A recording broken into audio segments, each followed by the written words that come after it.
Hey, good morning, guys.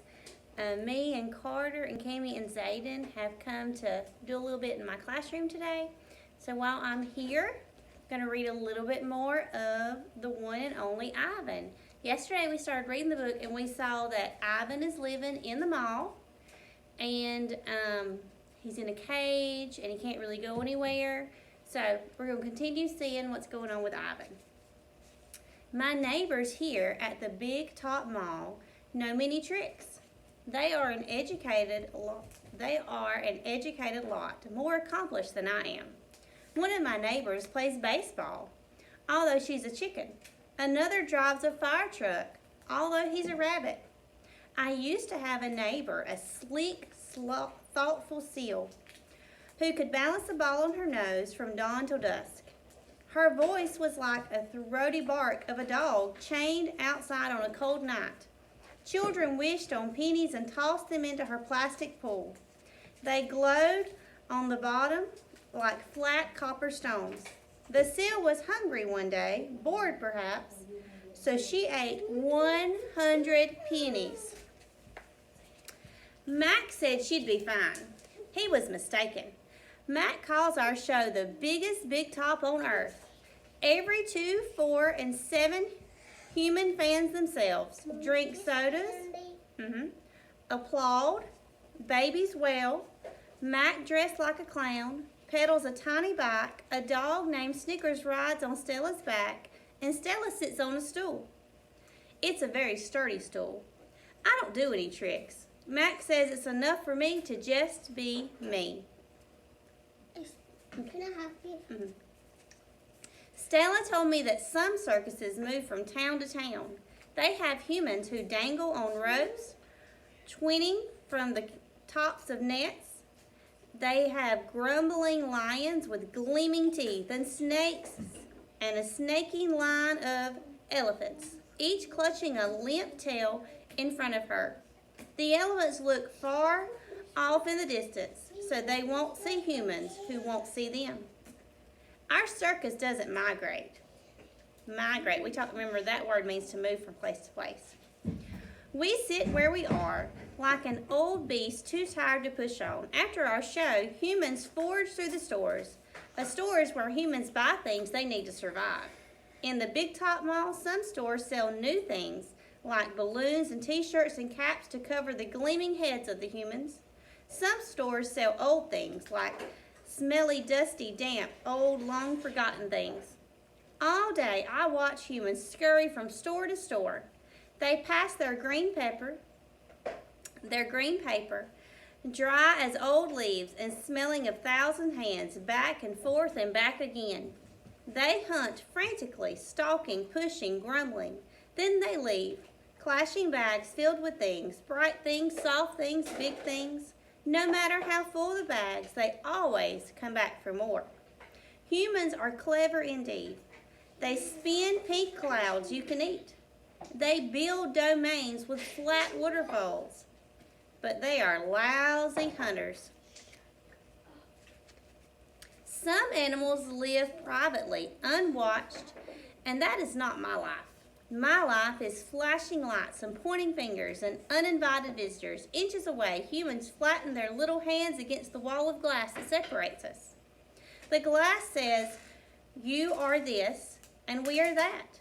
And that is how it will always be.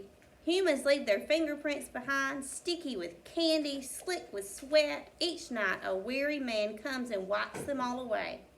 Sometimes I press my nose against the glass.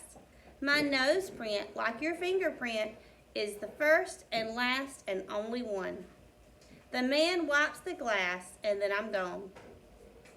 Here in my domain, I do not have much to do. You can only throw so many balls at humans before you get bored. A me ball is made by rolling up dung until it's the size of a small apple, letting it dry. I always keep a few on hand.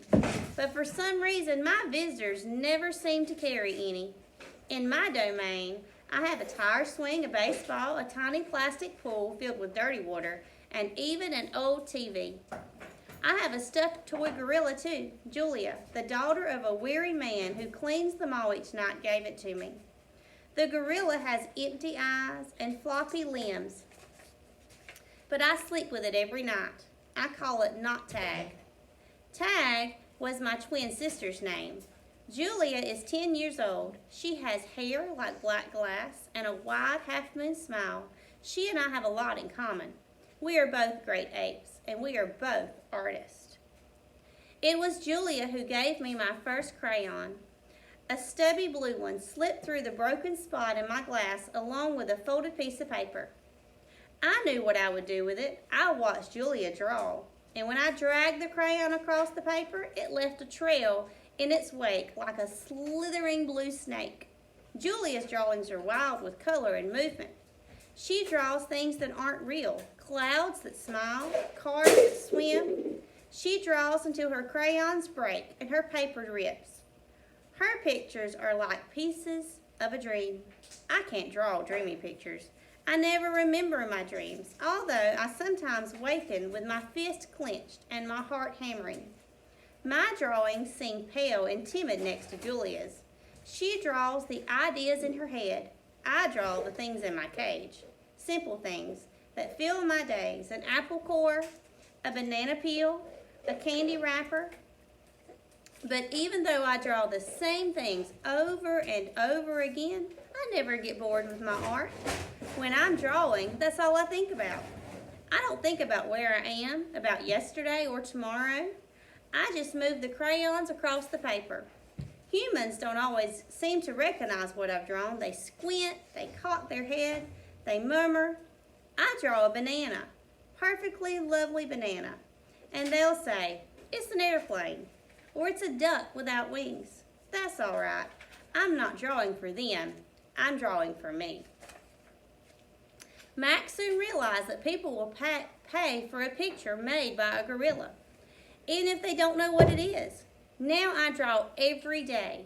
My work sells for $20 a piece, $25 with a frame, at the gift shop near my domain.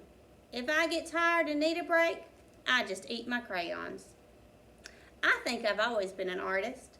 Even as a baby, still clinging to my mother, I had an artist's eye. I saw shapes in the clouds and sculptures, the tumbled stones in the bottom of the stream. I grabbed at colors. The grippsome flower just out of reach, the ebony birds streaking past.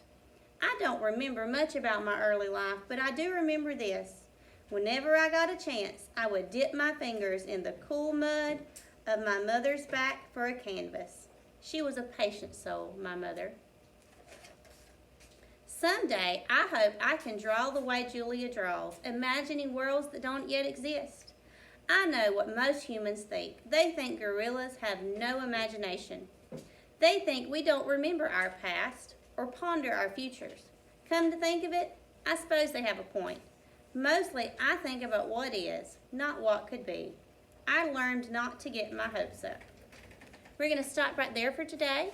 But as we can see, Ivan is an artist. He's learned to draw.